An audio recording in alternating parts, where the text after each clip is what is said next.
और अब आपको दिखाते हैं खबर 1 मिनट का सफर। 1 मिनट में तेज अंदाज में दिन भर की सभी बड़ी खबरें।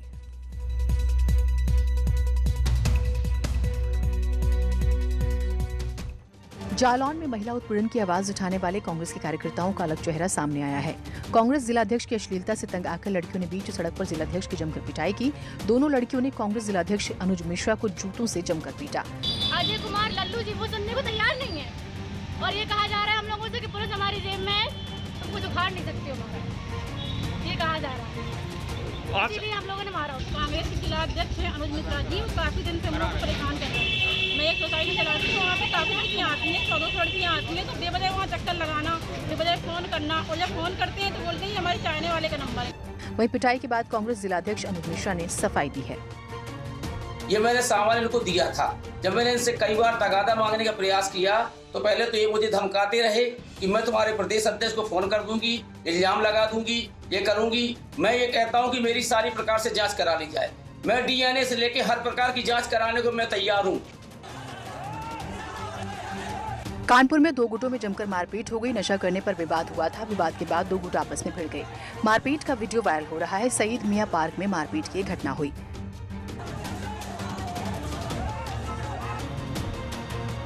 वाराणसी में देर रात शराब में धुत बदमाशों ने रेस्टोरेंट पर हमला कर दिया। रेस्टोरेंट बंद होने के बाद जबरदस्ती खाने की डिमांड कर रहे थे। खाना न मिलने पर रेस्टोरेंट में मौजूद कर्मचारियों को दौड़ा कर पीटा। मारपीट का पूरा मामला सीसीटीवी में कैद हो गया। चेतगंज थाना इलाके के तोलिया बाग का ये मामला है।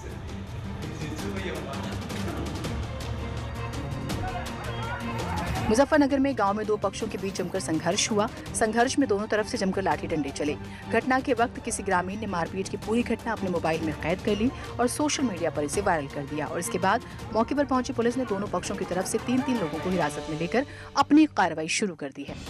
ये गाँव के 2 पक्ष हैं, दोनों पक्षों में मारपीट हुई है, गाड़ी का भी चढ़ाने का प्रयास किया है, तो उनमें सही उचित धाराओं में समुचित धाराओं में मुकदमा लिखा गया है। प्रतापगढ़ में स्थानीय लोगों ने चोर की जमकर पिटाई कर दी है। ग्रामीणों ने चोर को इतना पीटा कि वो लहूलुहान हो गया। पिटाई और बर्बरता का वीडियो वायरल हो रहा है। रस्सी में बांधकर ग्रामीणों ने चोर को तब तक पीटा जब तक वो बेदम नहीं हो गया।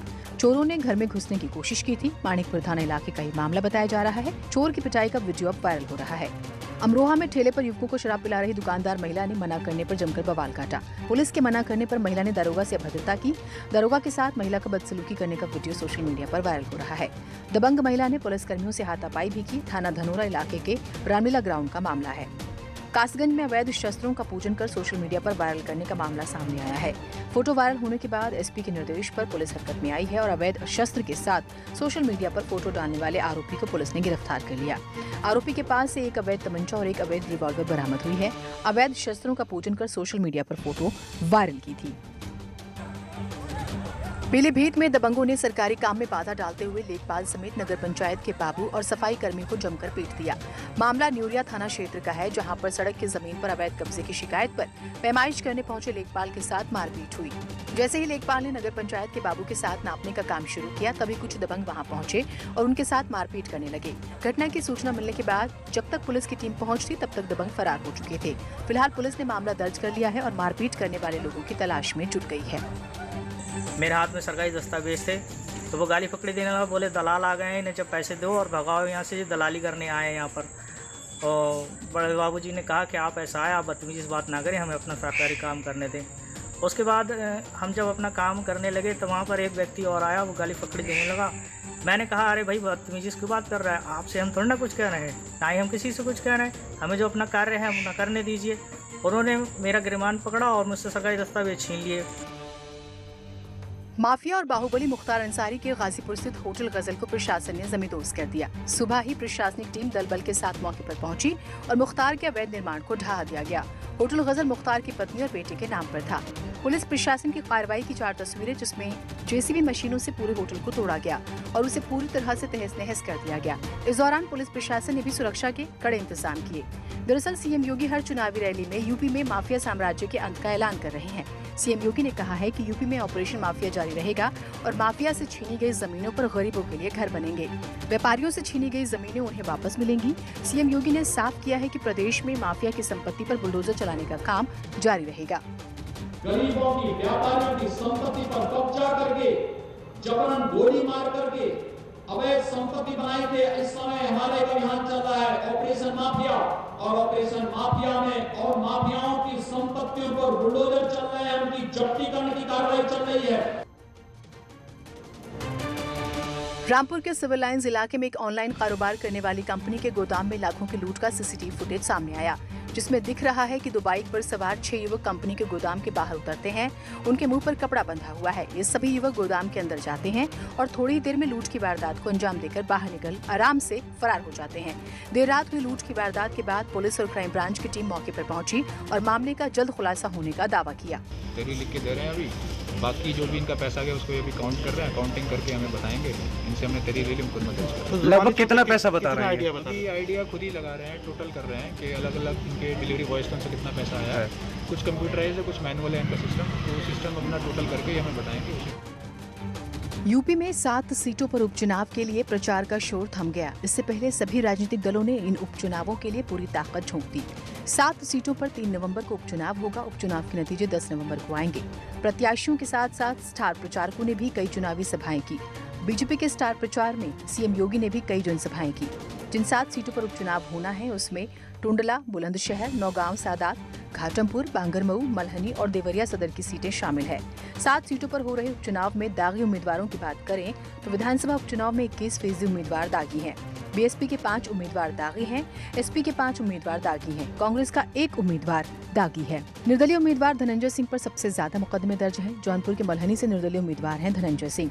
इन चुनावों में बात करोड़पति उम्मीदवारों की करें तो उपचुनाव में 39% प्रत्याशी करोड़पति। चुनाव में सबसे अमीर उम्मीदवार ब्रह्माशंकर त्रिपाठी हैं। देवरिया से एसपी उम्मीदवार हैं ब्रह्माशंकर त्रिपाठी। ब्रह्माशंकर त्रिपाठी के पास कुल 31 करोड़ की संपत्ति है। सीएम योगी ने अपने सरकारी आवास पर टीबी को लेकर एससीएफ अभियान, विशेष टीकाकरण अभियान और प्रधानमंत्री जन आरोग्य योजना के तहत गोल्डन कार्ड वितरण अभियान का शुभारंभ किया। इस मौके पर उन्होंने बीआरडी मेडिकल कॉलेज गोरखपुर में नई बनी कल्चर एंड डीएसटी लैब का लोकार्पण भी किया। इस मौके पर सीएम योगी ने कहा कि प्रदेश में अब तक कोविड-19 के 1.5 करोड़ टेस्ट किए जा चुके हैं, जो देश में सबसे ज्यादा हैं। कोरोना को लेकर लोगों को जागरूक किया जा रहा है। कोरोना के खिलाफ पूरी सतर्कता और सावधानी बरतना बहुत जरूरी है। त्योहारों को देखते हुए सभी को कोरोना को लेकर सतर्कता बरतने की जरूरत है।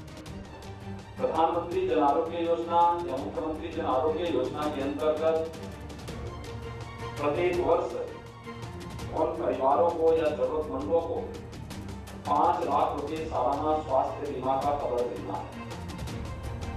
और इसके लिए गोल्डन कार्ड अगर बना लेंगे तो किसी भी पैनल हॉस्पिटल में उन्हें 5 लाख रुपए की स्वास्थ्य की निःशुल्क सुविधा उपलब्ध हो सकती है। रायबरेली में पुलिस की बदमाशों से मुठभेड़ हो गई, जिसमें 2 बदमाशों को गोली लगी। बदमाशों ने पुलिस पर फायरिंग की। रेती खुर्द गांव में ये मुठभेड़ हुई। बहराइच में पुलिस को बड़ी कामयाबी मिली। पुलिस मुठभेड़ में एक बदमाश घायल हो गया। बदमाश छात्र की हत्या का आरोपी है। 2 दिन पहले छात्र को अगवा कर हत्या की गई। आगरा में पुलिस और बदमाशों के बीच मुठभेड़ हो गई, लेकिन बदमाश अंधेरे का फायदा उठाकर फरार हो गए। चेकिंग अभियान के दौरान बाइक सवार 3 बदमाशों को जब पुलिस ने रोकने की कोशिश की तो बदमाशों ने पुलिस पर ताबड़तोड़ फायरिंग शुरू कर दी। पुलिस ने भी जवाबी कई राउंड फायर किए। पुलिस की फायरिंग की वजह से बदमाश अपनी मोटरसाइकिल छोड़कर भाग गए। शाहजहांपुर में ऑपरेशन क्लीन के तहत एक बार फिर से बड़ी कामयाबी मिली है। पुलिस ने कई जिलों में सक्रिय तस्करों को गिरफ्तार किया, जिनके पास से पुलिस ने करीब 39 किलो डोडा बरामद किया। इनके साथ ही तस्करी में इस्तेमाल की जा रही 2 बाइकों को भी बरामद किया। बताया जा रहा है कि चारों तस्कर बरेली और शाहजहांपुर के रहने वाले हैं, जिनके कई क्रिमिनल रिकॉर्ड हैं।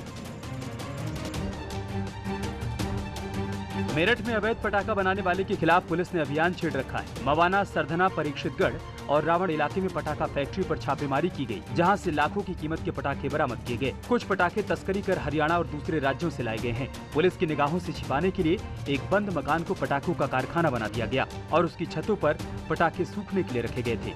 अगर धमाका हो जाता तो आसपास के कई घर इसकी चपेट में आ जाते।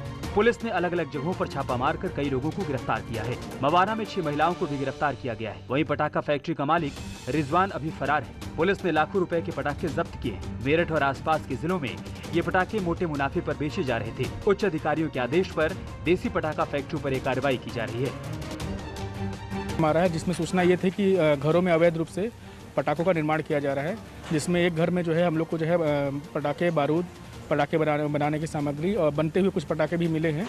उन सब कब्जे में लेकर कार्रवाई की जा रही है। झांसी में पानी को लेकर जमकर मारपीट हुई है। एक पक्ष के लोगों ने दूसरे पक्ष के लोगों को बुरी तरह से जख्मी कर दिया। एक ही परिवार के 3 लोग गंभीर हालत में जिला अस्पताल में भर्ती कराए गए। आरोप है कि दलित परिवार गांव में लगे हैंडपंप से पानी भरने गया था, तभी कुछ दबंग मौके पर आ गए और मारपीट शुरू कर दी। पीड़ित परिवार का आरोप है कि दबंगों ने हैंडपंप के शुद्धिकरण के नाम पर 10,000 रुपए मांगे, जिसके नहीं दिए जाने पर जमकर मारपीट की। पानी की शुद्धिकरण कहा 10,000 रुपये दो मुझे, नहीं 10,000 मांग रहे थे। मजदूर आदमी कहाँ से बच्चे पाल रहे हैं। पीड़ितों का आरोप है कि कई बार दबंगों की शिकायत की गई, लेकिन कोई कार्रवाई नहीं हुई। पुलिस का कहना है कि दोनों ही पक्षों की तरफ से मारपीट हुई है और दोनों तरफ से ही केस दर्ज किए गए। जांच के बाद कार्रवाई की जाएगी। दोनों तरफ से एफआईआर लिखा गया है। इसमें दोनों तरफ एक दूसरे के ऊपर कई सारे आरोप लगा रहे हैं। सब में विवेचना की जा रही है। जो तथ्य के आधार पर विवेचना होगी उसके आधार पर कार्रवाई की जाएगी। हाथरस में रेप और हत्या मामले में पीड़ित परिवार की सुरक्षा और भी बढ़ा दी गई है। परिवार की सुरक्षा में अब तक 80 जवान तैनात होंगे। सीआरपीएफ के 80 जवान परिवार की सुरक्षा करेंगे। सीआरपीएफ की 239वीं बटालियन के जवान होंगे। आज से सीआरपीएफ ने सुरक्षा की जिम्मेदारी संभाल ली है। जवानों के रुकने की जिला प्रशासन ने व्यवस्था की है। राज्य सरकार की ओर से पीड़िता के परिवार के हर सदस्य के लिए सुरक्षा मुहैया करवाई गई है। पीड़ित परिवार के घर के बाहर मेटल डिटेक्टर और सीसीटीवी कैमरे भी लगे हैं। हाथरस कांड में सीबीआई की जाँच जारी है। सीबीआई की टीम कल गाँव के युवक को पूछताछ के लिए ले गई थी। इस युवक को नाबालिग आरोपी का दोस्त बताया जा रहा है। हर पहलू को ध्यान में रखकर सीबीआई पूछताछ कर रही है। जिस आरोपी को नाबालिग बताया जा रहा है उसके संबंध में भी काफी दस्तावेज सीबीआई जमा कर रही है। आरोपियों के परिजन, उनके दोस्तों और इस केस से जुड़े सभी लोगों से सीबीआई पूछताछ कर रही है। लखनऊ में तेज रफ्तार का कहर देखने को मिला है, जहां 2 ट्रक और 1 ट्रैक्टर ट्रॉली आपस में भिड़ गए। हादसे में 3 लोग घायल हो गए हैं, जिनमें से एक की हालत गंभीर बनी हुई है। बताया जा रहा है कि ट्रैक्टर ट्रॉली गलत दिशा से आ रही थी। हादसे में एक ट्रक पलट गया। मड़ियाव के छठा मील चौराहे के पास ये घटना हुई। कासगंज में दर्दनाक हादसा देखने को मिला, जहां एक तेज रफ्तार कार ने एक युवक को टक्कर मार दी, जिससे युवक की मौके पर ही मौत हो गई। हादसे के बाद कार चालक मौके से फरार हो गया, लेकिन पुलिस ने घेराबंदी कर कार चालक को पकड़ लिया। घटना सदर कोतवाली इलाके की है। बदायूं में 2 बाइकों की जबरदस्त भिड़ंत में 5 लोग गंभीर रूप से जख्मी हुए हैं। सभी घायलों को इलाज के लिए जिला अस्पताल में भर्ती कराया गया। सभी लोग शादी समारोह से लौट रहे थे। घर वापस लौटते वक्त रास्ते में यह हादसा हुआ। बिसौली कोतवाली इलाके की ये घटना है।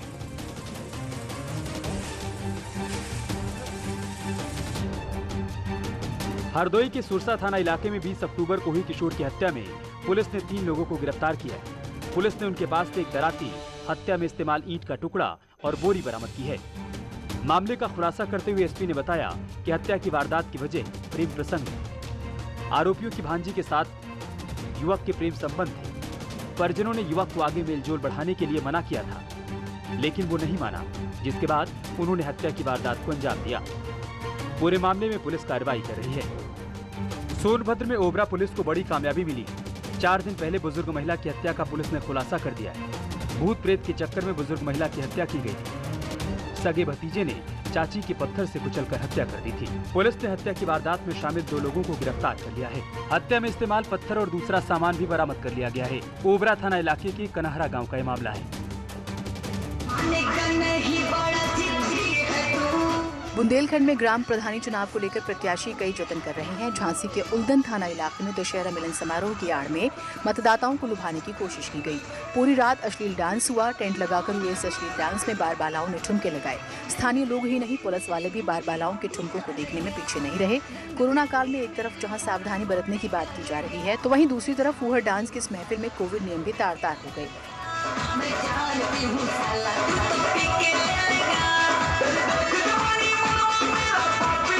हालांकि ग्राम प्रधानी के चुनाव में मतदाताओं को लुभाने के लिए किए गए अश्लील डांस की बात को खारिज किया जा रहा है, लेकिन चर्चा यही है कि डांस की इस महफिल को सजाकर कहीं न कहीं ग्राम प्रधान के दावेदारों ने खुद की दावेदारी को मजबूत करने की कोशिश का काम किया है। आजमगढ़ में रामलीला के मंच पर बारबालाओं ने जमकर ठुमके लगाए। मामला अहरौला थाना इलाके की माहौल चौकी का है। यहाँ रामलीला का आयोजन किया गया था, लेकिन रामलीला के मंचन के बाद आयोजकों ने बारबालाओं का प्रोग्राम शुरू कर दिया। अश्लील गानों पर बारबालाओं के साथ मंच पर आयोजक जमकर थिरके। रामलीला में भीड़ इकट्ठा करने के लिए आयोजकों ने फूहड़पन की सारी हदें पार कर दी। पुलिस चौकी के सामने ही कोविड-19 के नियमों की धज्जियां उड़ाई गई। जहां एक तरफ पुलिस प्रशासन की ओर से कोविड-19 की गाइडलाइन को लेकर सोशल डिस्टेंसिंग और मास्क के इस्तेमाल की कोशिश हो रही है, तो वहीं इस मौके पर बारबालाओं के अश्लील डांस को देखने लोगों की भारी भीड़ उमड़ पड़ी और कोरोना काल में सारे नियमों को ताक पर रख दिया गया।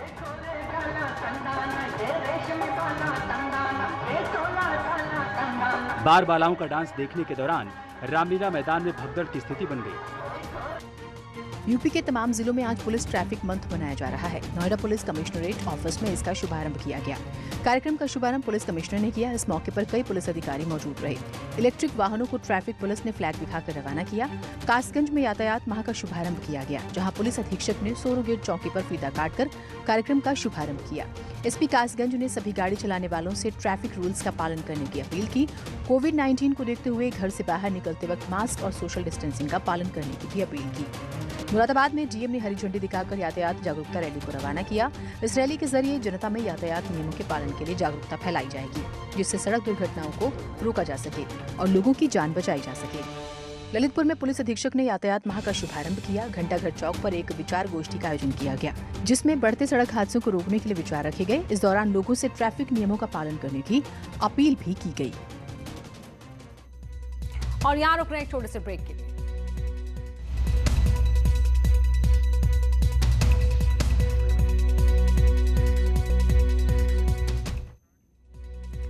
और अब देखते हैं कुछ और खबरें। हरदोई में एसपी अनुराग वत्स ने एक नई पहल शुरू की है। इसके तहत ऐसे पुलिसकर्मी जो अच्छा काम करेंगे उन्हें सर्टिफिकेट के साथ पुलिस हीरो के तौर पर जनता के सामने लाएगी। जिले के नॉन रजिस्टर्ड पुलिसकर्मियों के प्रति उनके सराहनीय काम के लिए सम्मान देने के मकसद से ये पहल की जा रही है। पुलिसकर्मियों को महीने के आखिरी दिन सम्मानित किया जाएगा। साथ ही पुलिस उन्हें पुलिस हीरो का खिताब भी देगी। जो पुलिसकर्मी गलती करेंगे उन्हें दंड मिलेगा, लेकिन जो अच्छा काम करेंगे वो सम्मानित भी होंगे। एसपी के मुताबिक ये नई पहल पुलिसकर्मियों के बीच नई ऊर्जा देने वाली है। ड्यूटी के दौरान तमाम खामियां ही देखे जाने वाले कर्मियों की अच्छाई देखकर अब उसका इनाम दिए जाने की बात से पुलिसकर्मी भी खुश नजर आ रहे हैं। हम थाना क्षेत्र हो चाहे ऑफिस क्षेत्र, जहाँ भी जिसने भी कोई अच्छा काम किया है हम उनको आइडेंटिफाई करेंगे। डेली ऐसे लोगों को आइडेंटिफाई किया जाएगा और फिर महीने के अंत में उनको पुलिस हीरो के रूप में चिन्हित करके उनको प्रशस्ति पत्र देते हुए उनको इनाम भी दिया जाएगा। प्रयास यही है कि हमारे पुलिस बल का मनोबल लगातार बढ़े, अच्छे लोगों को आइडेंटिफाई करें और जो गलत लोग हैं उनके खिलाफ कार्रवाई करें। कानपुर देहात के रसूलाबाद में खेत के किनारे एक अजगर निकलने से हड़कंप मच गया। ग्रामीणों ने अजगर को देखा तो फौरन वन विभाग को इस बात की सूचना दी। खुद भी ग्रामीण अजगर को भगाने की कोशिश करने लगे। इस बीच वन विभाग की टीम मौके पर पहुंची और अजगर को काबू करने की कोशिश शुरू की गई। करीब 1 घंटे की मशक्कत के बाद वन विभाग की टीम अजगर को पकड़ पाई और उसे अपने साथ ले गई। वाराणसी में सर्दियों की दस्तक के साथ ही शिव मंदिर के पास नाग नागिन का जोड़ा नजर आया। आमतौर पर नाग नागिन बसंत और मार्च के महीने में ही आपस में मिलन करते नजर आते हैं और ठंड बढ़ने के साथ जमीन के नीचे चले जाते हैं। लेकिन नाग नागिन का जोड़ा इस मौसम में मिलन करते देखा गया तो अपने आप में हैरानी हो गई। दरअसल जहां यह नजारा दिखा वो घर है बीएचयू के जंतु वैज्ञानिक प्रोफेसर ज्ञानेश्वर चौबे का। यहाँ काम कर रहे मजदूरों की जब उन पर नजर पड़ी तो पहले वो घबरा गए, लेकिन बाद में इसकी सूचना घर के लोगों को दी। घर वालों ने वन विभाग को सूचित किया। नाग नागिन का जोड़ा काफी देर तक वहाँ मौजूद था। इससे पहले कि वन विभाग की टीम वहाँ पहुँच पाती, नाग नागिन का जोड़ा झाड़ियों में छिपता हुआ कहीं चला गया। बुलेटिन में इतना ही, आगे देखिए विशेष।